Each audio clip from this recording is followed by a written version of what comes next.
ಕಾಂಗ್ರೆಸ್ಸಿನ ಅಭ್ಯರ್ಥಿಯಾಗಿ ವೆಂಕಟರಮಣೇಗೌಡ ಅವರು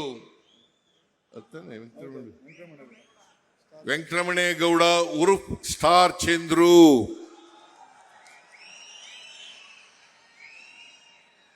ಅವರು ನಮ್ಮ ಪಕ್ಷದಿಂದ ಅಭ್ಯರ್ಥಿಯಾಗಿ ಸ್ಪರ್ಧೆ ಮಾಡಿದ್ದಾರೆ.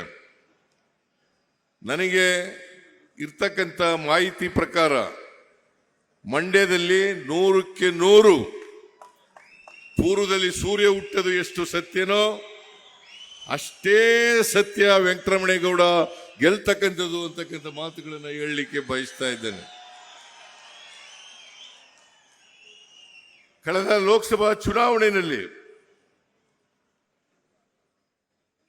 ಕುಮಾರಸ್ವಾಮಿ ಅವರು ಇವತ್ತೇನು ಅಭ್ಯರ್ಥಿಯಾಗಿದ್ದಾರೆ, ಅವ್ರ ಮಗನನ್ನೇ ಅಭ್ಯರ್ಥಿಯನ್ನಾಗಿ ಮಾಡಿದ್ರು.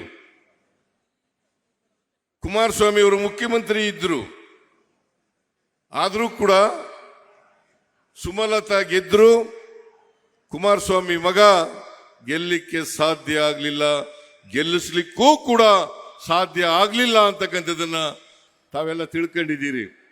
ಆದ್ರಿಂದ ಈ ಬಾರಿ ಕುಮಾರಸ್ವಾಮಿ ಅವರು ಚನ್ನಪಟ್ಟಣದಿಂದ ಶಾಸಕರು, ಅವರು ಅಲ್ಲೇ ಗ್ರಾಮೀಣ ಲೋಕಸಭಾ ಕ್ಷೇತ್ರದಿಂದ ನಿಲ್ಬೋದಾಗಿತ್ತು, ಆದರೆ ಅಲ್ಲಿ ನಿಲ್ಲಿಕ್ಕಾಗದೇನೆ ಅಲ್ಲಿ ಸೋಲ್ತೀವಿ ಅಂತಕ್ಕಂಥ ಭಯದಿಂದ ಮಂಡ್ಯಕ್ಕೆ ಬಂದಿದ್ದಾರೆ. ಇಲ್ಲಿ NDA ಅಭ್ಯರ್ಥಿಯಾಗಿ ಸ್ಪರ್ಧೆ ಮಾಡಿದ್ದಾರೆ. ನಾನು ನಿಮ್ಮಲ್ಲಿ ಅತ್ಯಂತ ಕಳಕಳಿಯಿಂದ ಪ್ರಾರ್ಥನೆ ಮಾಡ್ತಕ್ಕಂಥದ್ದು, ಕುಮಾರಸ್ವಾಮಿ ಅವರನ್ನ ಮಂಡ್ಯ ಲೋಕಸಭಾ ಕ್ಷೇತ್ರದಲ್ಲೂ ಕೂಡ ಸೋಲಿಸಿ ಅವರನ್ನು ಮನೆಗೆ ಕಳಿಸ್ತಕ್ಕಂಥ ಕೆಲಸವನ್ನ ನೀವು ಮಾಡಬೇಕು ಅಂತ ಹೇಳಿ ನಿಮ್ಮಲ್ಲಿ ಅತ್ಯಂತ ವಿನಯಪೂರ್ವಕವಾಗಿ ನಾನು ಮಾಡಲಿಕ್ಕೆ ಬಯಸ್ತಾ ಇದ್ದೇನೆ. ಕಾಂಗ್ರೆಸ್ಸಿನ ಅಭ್ಯರ್ಥಿಯಾಗಿ ವೆಂಕಟರಮಣೇಗೌಡ ಅವರು ವೆಂಕಟರಮಣೇಗೌಡ ಉರ್ಫ್ ಸ್ಟಾರ್ ಚಂದ್ರು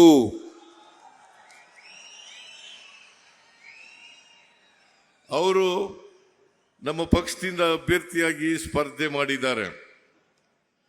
ನನಗೆ ಇರ್ತಕ್ಕಂಥ ಮಾಹಿತಿ ಪ್ರಕಾರ ಮಂಡ್ಯದಲ್ಲಿ 100ಕ್ಕೆ 100 ಪೂರ್ವದಲ್ಲಿ ಸೂರ್ಯ ಹುಟ್ಟದು ಎಷ್ಟು ಸತ್ಯನೋ ಅಷ್ಟೇ ಸತ್ಯ ವೆಂಕಟರಮಣೇಗೌಡ ಗೆಲ್ತಕ್ಕಂಥದ್ದು ಅಂತಕ್ಕಂಥ ಮಾತುಗಳನ್ನು ಹೇಳಲಿಕ್ಕೆ ಬಯಸ್ತಾ ಇದ್ದೇನೆ.